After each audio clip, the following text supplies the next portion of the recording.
Hello everyone. Today we will start the second part of the chapter, that is size separation.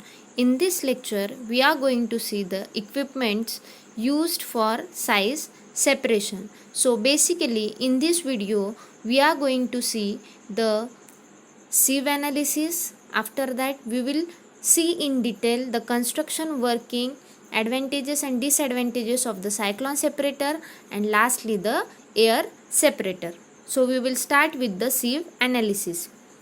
So first of all, in case of the sieve analysis, the powders are separated on the basis of their size by using the different number of sieves.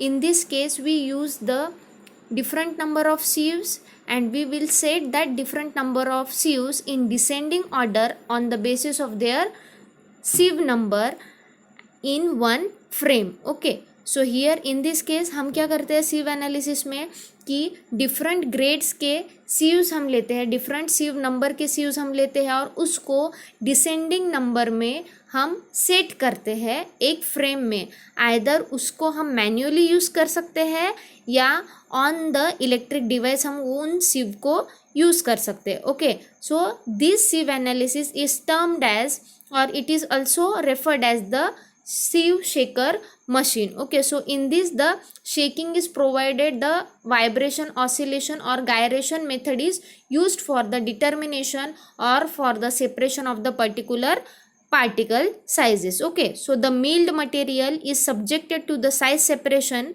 in order to obtain the powder of desired size. Okay, तो sieve analysis है तो इसमें क्या use होगा, sieve for the size separation. Okay, now sieve shaker machine क्या होती है. So in this method the fine powder is separated from the coarse powder by using the sieves of desired number. Say for example जैसे कि हमने कल के lecture में देखा था कि कोर्सर पाउडर होता है, मॉडरेटली कोर्सर पाउडर होता है, मॉडरेटली फाइन पाउडर होता है, फाइन पाउडर होता है और वेरी फाइन पाउडर होता है. ओके, सो सीव शेकर मशीन में क्या होता है कि जनरली फाइन पाउडर को हम कोर्सर पार्टिकल के पाउडर से कैसे सेपरेट कर सकते हैं, by using the sieves of desired number. Okay, so अगर इसमें हमने से फॉर एग्जांपल 85 नंबर की सीव ली और उसमें से हमने अगर कोर्सर पाउडर पास किया तो 85 नंबर के सीव में से कोर्सर पाउडर पास होगा क्या, नहीं. कोर्सर पाउडर कौन से नंबर के सीव में से पास होगा, वो 100% 10 नंबर के सीव में से पास होगा और नॉट मोर देन 40% वो 44 नंबर के सीव में से पास होगा. मतलब अगर हमने कोर्सर पाउडर लिया और उसको 85 नंबर के सीव में से अगर हमें पास करना है तो वो पाउडर उस सीव में से पास नहीं होगा, उसके सरफेस पे ही रहेगा. इसका मतलब क्या है कि 85 नंबर के सीव में से सिर्फ आपका मॉडरेटली फाइन पाउडर ही, वो भी नॉट मोर देन 40% पास होगा. मतलब क्या, 85 नंबर की सीव लिए उसमें से पाउडर पास हो रहा है, मतलब आप उसको कौन से ग्रेड का पाउडर बोल सकते हैं, मॉडरेटली फाइन पाउडर आप उसको बोल सकते हैं. और अगर उसके सरफेस पे रहा तो या तो मॉडरेटली कोर्स पाउडर या तो फिर course powder. Okay, so this is done in the sieve shaker machine. Okay, so the degree of fineness of a powder is known with the help of sieve through which the powder material is passed. कि जो number के सीव में से वो material पास होगा उसके basis पे आप वो पाउडर को ग्रेड कर सकते हैं कि वो पाउडर कोर्स पाउडर है या फाइन पाउडर है. Okay, so the principle on which the sieve shaker machine or the sieve analysis is based is that the powder drug is separated according to its particle size using a number of sieves. इसमें size separation के लिए helpful कौन सा equipment है या कौन हमें help कर रहा है साइज सेपरेट करने के लिए, that is the number of sieves. Okay, so these are subjected to different types of agitation. जैसे कि एजिटेशन के कितने टाइप्स है, that is oscillation, vibration, gyration. Okay, oscillation में क्या होता है कि बैक फोर्थ में आपके सीव्स का मूवमेंट होता है तो उसे हम ऑसिलेशन टर्म बोलेंगे, क्योंकि उसमें कौन सी मोशन अचीव होती है, ऑसिलेटिंग या oscillation motion. Okay, then vibration में क्या होता है कि ड्यूरिंग वाइब्रेशन क्या होता है, आपके इक्विपमेंट में आपके नंबर ऑफ सीव्स को आप क्या करते हैं कि हाई स्पीड में एक इलेक्ट्रिक डिवाइस में आप आपके सीव को रन करते हैं, जिसके वजह से उन सीव्स को वाइब्रेशन होता है और उस वाइब्रेशन का रिजल्ट क्या होता है कि separation, size separation. And third one is the gyration. Gyration में क्या होता है कि रबर पे माउंट किया जाता है आपके सीव्स को और उसको रोटेशन देते हैं by the use of that rotor, जिसकी वजह से उसको स्पिनिंग मोशन आता है, उसका रिवॉल्यूशन होता है, जो कि आपको साइज सेपरेशन में हेल्प करेगा। ठीक है, तो इन तीनों में से कौन सा भी एक प्रिंसिपल फॉलो करके आप क्या कर सकते हैं, सिव एनालिसिस कर सकते हैं, या शिव शेकर मशीन का ये प्रिंसिपल होता है, दैट इज एजिटेशन। फिर उसमें आ गया ऑसिलेशन, वाइब्रेशन या gyration. So the sieve analysis is based on the principle of agitation. Okay, now the construction of the sieve shaker machine. Okay, so diagram में अगर हम देखेंगे, so that is this diagram represents the electromagnetic laboratory sieving machine. so इसमें आप अगर देखेंगे तो यहाँ पे क्या प्रेजेंट है, नंबर ऑफ सीव्स प्रेजेंट है on the basis of the descending order. सबसे बड़ी जो सीव रहेगी वो रहेगी टॉप मोस्ट में और सबसे छोटी सीव रहेगी बॉटम में। Okay, so this is the lead. यहाँ से आप क्या करेंगे, आपके पाउडर को सप्लाई, आपके मटेरियल जिसका आपको साइज सेपरेशन करना है उसको सप्लाई करेंगे। So on the basis of their particle size वो क्या हो गए, यहाँ से पास हो गए। Okay, so this is nothing but the speed regulator, this is indicator bulb कि आपकी मशीन शुरू है या बंद है, और this is the receiving pan. Okay, so क्या सबसे फाइनर मटेरियल आपके क्या हो गए, रिसीविंग पैन में सपोज कलेक्ट हो गए। ओके, अगर आपने स्टार्ट किया, समझो फॉर एग्जाम्पल अगर आपने कोर्स पाउडर आपके पास है जो कि आप इस लीड में से यहाँ पे इंसर्ट करेंगे आपके सीव में। ओके, तो उसके वजह से क्या हो सकता है कि आपको सबसे ऊपर कौन से नंबर की सीव रखनी पड़ेगी, दैट इज 10 नंबर की। अगर 10 नंबर की सीव आपने यहाँ रखी है, अगर कोर्सर पार्टिकल है तो 10 में से पूरा जाएगा, उसके बाद पूरा 10 में से जाने के बाद अगर सेकेंड नंबर की सीव 44 नंबर की है तो उस पर रेजिस्ट करेगा, उसमें से सिर्फ 40% पास होगा।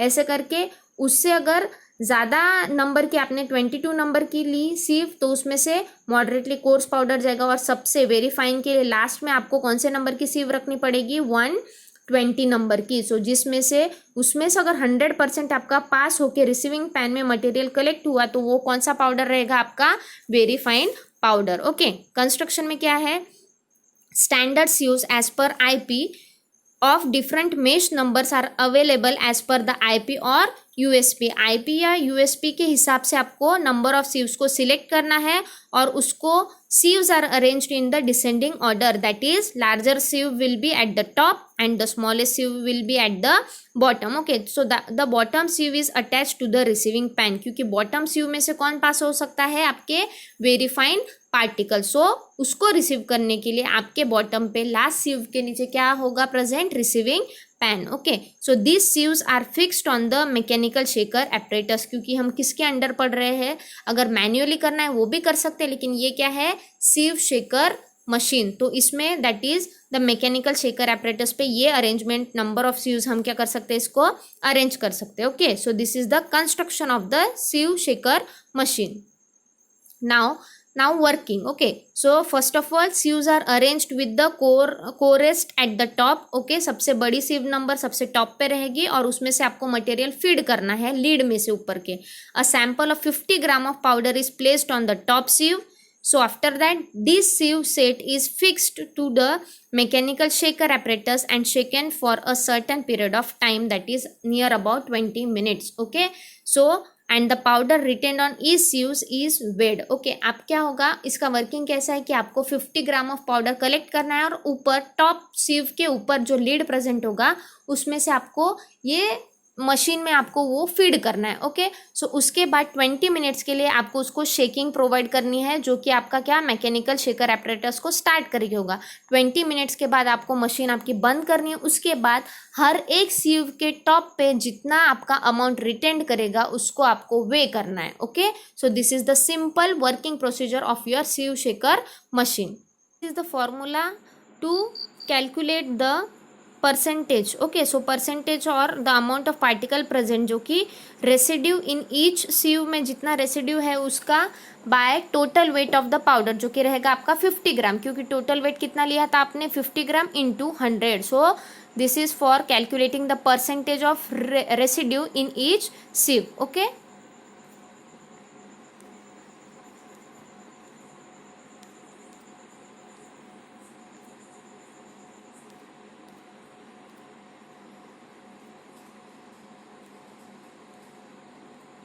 So next are the advantages of the sieve analysis. Okay, so size analysis data under control condition, then it is inexpensive procedure, simple and rapid process, and little variation between the operations. So these are the advantages of your sieve shaker machine or sieve analysis.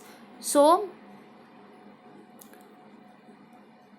next are the disadvantages of sieve shaker machine. Okay, so first one is the that is overloading sieve result the error. अगर 50 ग्राम से ज़्यादा लिया तो क्या हो जाएगा, overload हो जाएगा और पोर्स आपके क्या हो सकते हैं, चोक हो सकते हैं अगर मॉइस्चर प्रेजेंट रहा आपके पार्टिकल्स में. ओके, सो उसकी वजह से क्या होता है, एरर आ सकता है. Insufficient time leads to wrong results. अगर टाइम सपोज से फॉर एग्जांपल आपको 20 मिनट्स तक उसको शेक करना है लेकिन आपने 15 मिनट्स तक ही किया तो क्या होगी, जो पार्टिकल्स आपका 100% आपका पास होना चाहिए वो 100% पास नहीं होगा. तो आपको परसेंटेज निकालेंगे जो आप, वो क्या फॉल्स रीडिंग आ सकती है उसकी. ओके, इलेक्ट्रोस्टैटिक अट्रैक्शंस आ सकते हैं जिसकी वजह से क्या होगा, एग्रीगेशंस, कि आपके पार्टिकल्स एक जगह जाके क्या होंगे, कॉम्पैक्ट हो सकते हैं, एग्रीगेट सेग्रीगेट हो सकते हैं. Okay, so humidity, hygroscopic powders lead to aggregation. Again अगर मॉइस्चर प्रेजेंट रहा, ह्यूमिड रहा एटमॉस्फेयर तो उसकी वजह से क्या हो सकता है, एग्रीगेशन हो सकता है.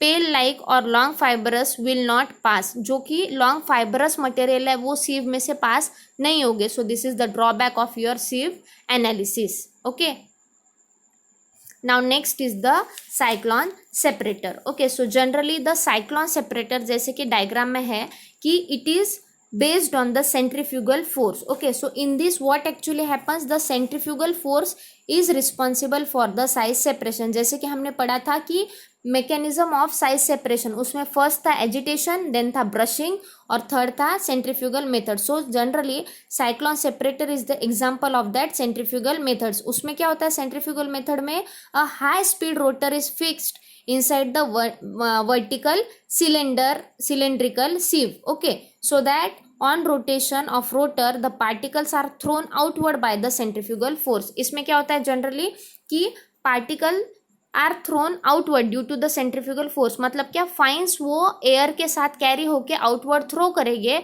और आपके जो पोर्शन है, जो आपके ने क्या कोर्सर पार्टिकल्स है, वो कोर्सर पार्टिकल्स क्या होंगे, आपके बॉटम में सेट हो जाएंगे. जैसे कि यहाँ इसमें क्या हो रहा है कि in this cyclone separator here this is the feed inlet. इसमें से क्या होगा, आपका फीड इनलेट है तो आप यहाँ से आपका फीड ने क्या सप्लाई करोगे. Okay, so this rotor is present which is responsible for the generation of high speed. तो ये हाई स्पीड की वजह से क्या होगा, वो फ्लूइड में से, आपके फ्लूइड में से जो फाइन पार्टिकल है उसको इट विल थ्रोन आउटवर्ड, और जो आपके डेंसर पार्टिकल है the denser particle will separate from the bottom. मतलब यहाँ से आपके डेंसर पार्टिकल जा रहे हैं और फ्लूइड जो कि due to generation of the high speed आपके फाइन पार्टिकल को आउटवर्ड वो भेज सकते हैं, और this is nothing but your feed inlet. Okay, तो यहाँ पे क्या क्या प्रेजेंट है साइक्लोन सेपरेटर में, that is tangential inlet, after that the fluid outlet जो कि फाइन्स को लेके बाहर जाएगा, और this is the solid outlet जो कि सॉलिड आउटलेट आपका क्या करेगा, आपके कोर्सर पार्टिकल को आपको देगा. सो जनरली इसमें क्या होता है कि इन दिस द सस्पेंशन में के मतलब क्या, गैस में के, एयर में के सॉलिड पार्टिकल्स आप सेपरेट कर सकते हैं. मतलब वो गैस यहाँ से बाहर जाएगी फाइन्स को लेके, अगर प्रेजेंट है तो, नहीं तो गैस बाहर जाएगी और उसमें से आपके सॉलिड पार्टिकल्स बॉटम में से सेपरेट होगी. क्यों, due to the centrifugal force and the rotor is responsible for the generation of high speed, जिससे कि हाई वेलोसिटी में आपका फ्लूइड ऊपर से बाहर आ जाएगा और आपके सॉलिड पार्टिकल जो कि डेंसर होते हैं, जिसको आपकी एयर कैरी नहीं कर सकती, उस वजह से वो बॉटम में से सेपरेट हो जाएंगे. So this is the basic principle of your cyclone separator. Okay, now in cyclone separator the centrifugal force is use to separate the solids from the fluid. जैसे कि मैंने अभी बताया कि साइक्लोन सेपरेटर में क्या होता है, because of the centrifugal force the solids get separated from the fluid. okay, so the separation depends not only on particle size but also density of the particles. This is very important in cyclone separator. Why? Because here the separator doesn't depends on particle size, okay, but also the density of the particle. Why? Because the particles which are lighter will go with the fluid from the from the top outlet. Okay, जो कि top में fluid outlet बना है, जैसे कि हमने अभी cyclone separator में देखा, टॉप में फ्लूइड आउटलेट बना है, तो वो फ्लूइड आउटलेट में वो एयर किसे कैरी करेगी, जो कि लाइटर पार्टिकल है, उसको साथ में लेके वो बाहर चली जाएगी। और जो हेवियर पार्टिकल है, जिसकी डेंसिटी ज़्यादा है, जो ज़्यादा हेवी है, वो क्या करेंगे, बॉटम में सेटल हो जाएंगे।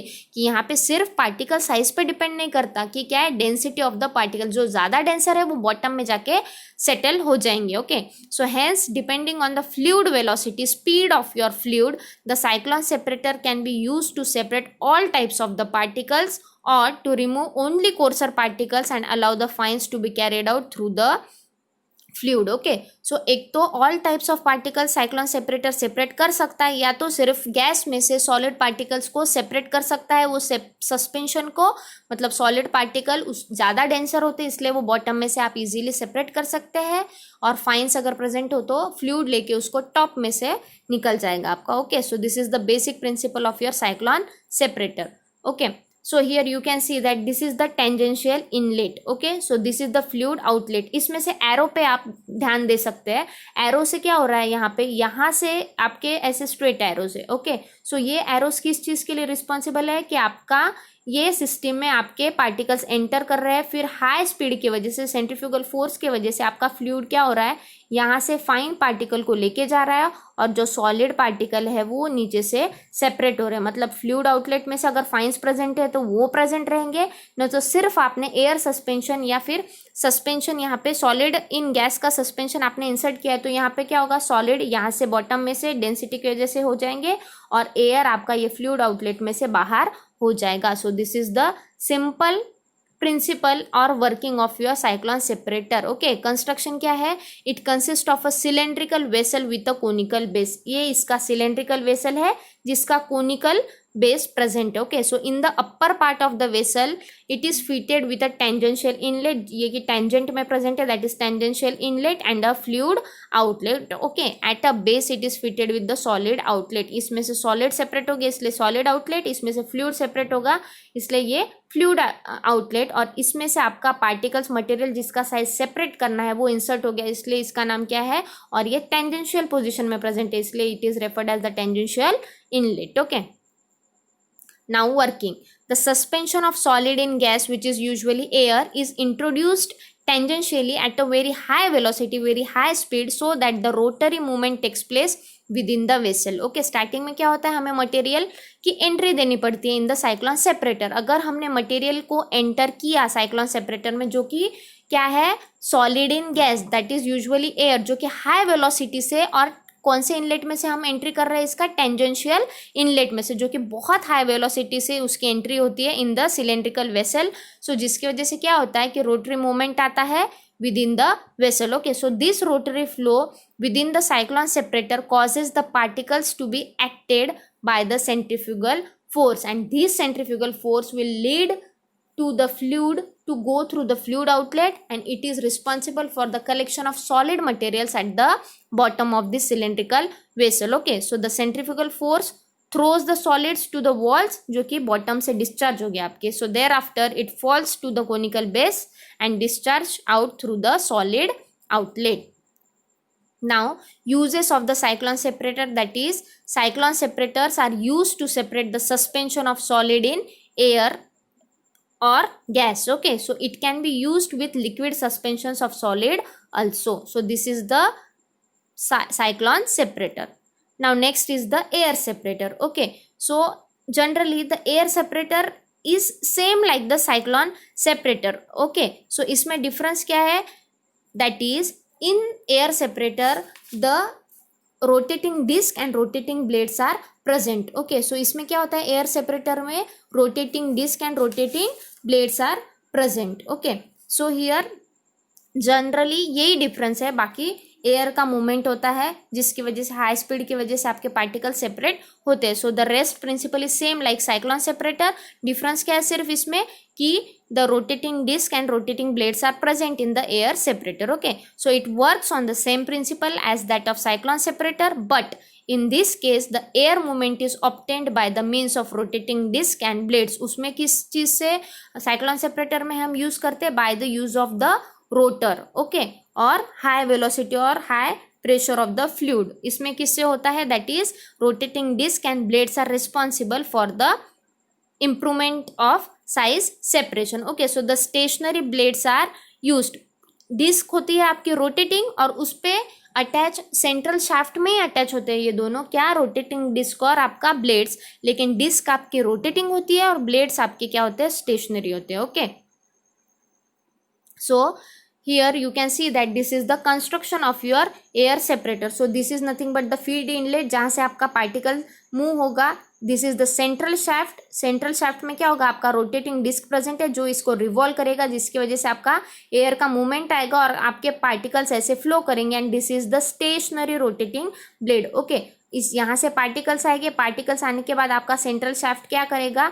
मूव करेगा, रोटेशन देगा, जिसकी वजह से आपकी रोटेटिंग डिस्क मूव होगी, ब्लेड आपकी स्टेशनरी रहेगी. उसके जैसे ऐसे एयर फ्लो, एयर का मूवमेंट आएगा. एयर का मूवमेंट आने की वजह से एयर के साथ आपके फाइन्स, बाद में एयर की स्पीड स्लोअर डाउन होने की वजह से आपके फाइन्स को लेकर आपकी एयर यहाँ से निकल जाएगी और यहाँ पे आपके solid particles, heavy particle, denser particle इस आउटलेट में से कलेक्ट होंगे. ओके, सो मीन्स कंस्ट्रक्शन में क्या है? सिलेंड्रिकल वेसल प्रेजेंट है जिसको एक कोनिकल बेस है और कोनिकल बेस में नहीं क्या? दो आउटलेट प्रेजेंट है, एक फाइन्स के लिए और दूसरा क्या? हेवी पार्टिकल्स के लिए.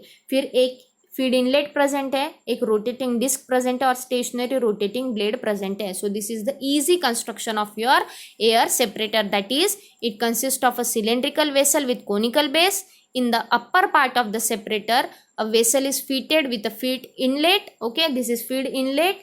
Then two outlets are present. First one is the for fines and second one is the for heavy particles. The rotating disc and blades are present, are attached to the central shaft. This is the central shaft because it is present in the center. So this is responsible for the production of the air movement, जिसकी वजह से, जिसके high speed की वजह से क्या होगा? आपका फाइन पार्टिकल्स आपके वो फ्लूइड्स के साथ बाहर हो गए, क्योंकि वो क्या? फ्लूइड आपका वो हाई वेलोसिटी, वो एयर आपका कैरी कर सकता है आपके फाइन पार्टिकल्स को, क्योंकि वो लाइटर होते हैं, और जो हेवी पार्टिकल्स है वो थ्रो हो जाएंगे इस आउटलेट में से. Okay, so this is the construction of your air separator. Then working. The sample powder is passed through the feed inlet which falls on the rotating disc. Okay, starting में क्या हो रहा है? आपका फीड इनलेट जो कि top में present है, उसमें से आपके पार्टिकल्स को आप एंट्री दे दोगे. उसके बाद उसका सामना किससे होगा? क्या प्रेजेंट है उसके नीचे? Rotating disc. तो रोटेटिंग डिस्क में जाके आपके पार्टिकल्स गिरेंगे. उसके बाद the rotating blades are attached on the same shaft. So this produce a current of air as shown by the arrows, जो कि सर्क्यूलर मोशन में हमने डायग्राम में एरोज देखे हैं. तो ये कौन करेगा? ये आपके ब्लेड्स करेंगे. ये ब्लेड्स की वजह से क्या होगा? आपका करंट ऑफ एयर प्रेजेंट होगा, क्रिएट होगा, जनरेट होगा. Okay, so the fine particles are picked up and carried into the space where air velocity is sufficiently reduced. Okay, तो इसके वजह से क्या होगा? पहले आपका एयर हाई प्रेशर से, हाई वेलोसिटी से जनरेट होगा, जो कि कौन जनरेट करेगा? आपका रोटेटिंग डिस्क के रिवॉल्यूशन की वजह से आपका ब्लेड्स आपके जनरेट करेंगे हाई स्पीड एयर का मूवमेंट. तो उस एयर के मूवमेंट की वजह से क्या होगा? आपके फाइन पार्टिकल्स वो एयर में जाएंगे और थोड़ी देर बाद स्पीड कम होने की वजह से वो एयर बॉटम में से आपकी क्या होगी? फाइन्स को लेके निकल जाएगी. Okay, so the fine particles are dropped and ultimately meant for the fine particles. Okay, so the heavy particles which fall downward are removed at an outlet mean for the heavy particles. so जो fines निकलने के बाद अब क्या होगा? कौन present है bottom में? हेवी पार्टिकल्स, जो कि हेवी पार्टिकल्स के आउटलेट में से निकल जाएंगे. So this is the working of your air separator. Then uses, that is air separator is often attached to a ball mill or hammer mill to separate and return the oversized particles for further size reduction. Okay, so air separator ball mill या hammer मिल को attached होते हैं, जिसकी वजह से क्या होता है? ओवर साइज पार्टिकल्स को वापस से वो बॉल मिल या हैमर मिल में भेज देंगे और जो डिजायर्ड साइज है जो कि एयर सेपरेटर में पास हो सकते हैं उसको अलग से सेपरेट करेंगे. सो this is all about the air separator. Okay, so this is all about the introduction, then objectives, mechanism and equipments of the size separation. Thank you.